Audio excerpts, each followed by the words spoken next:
每日學一招，技術更高超。嗱，今日呢一招咧就好簡單嘅。平時我哋煮紅燒豆腐咧，今日做一個家庭版。咁我哋先咧切咗啲豆腐先。咁啊呢個豆腐咧，我係切一開三啦。嗱，記得咧就放喺啲紙嗰度咧，廚紙度咧索下水。除咗豆腐之外咧，我哋有少少配料啦，俾少少咧紅蘿蔔，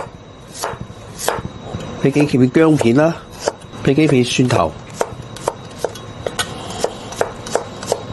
我哋咧俾少少乾葱頭，俾少少辣椒。嗱，另外咧，我之前有啲炆咗嘅冬菇，嗱放埋落去。咁啊，跟住咧可以準備煮噶咯。好啦，首先咧我哋將豆腐俾少少乾粉佢。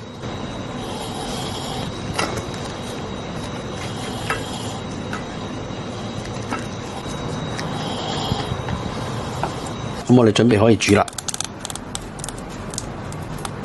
有啲油紋咧，有啲白煙咧，我哋將佢篩翻。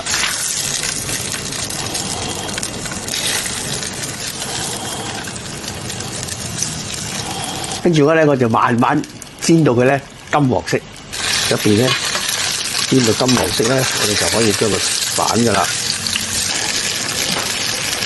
我哋將嗰四面咧都將佢咧煎到金黃色，煎到四面金黃色咧，我哋將啲豆腐攞出嚟先。其實而家煎完咧，點啲辣椒醬咧，都已經好好食噶啦。煎完豆腐咧，如果有油多咧，我哋咧可以攞翻出嚟先。嗱，豆腐攞出嚟之後咧，咁我哋就可以放啲配料落去啦，薑啦、蒜啦、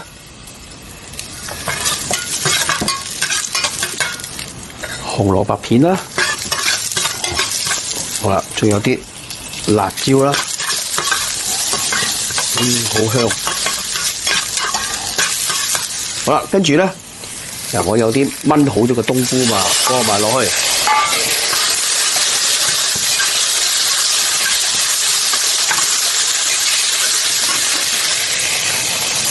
好啦，蘸少少酒。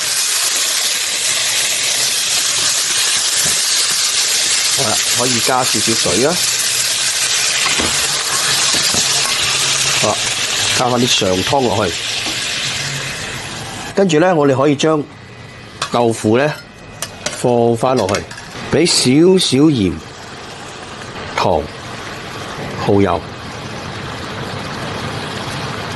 胡椒粉，俾少少老抽落去。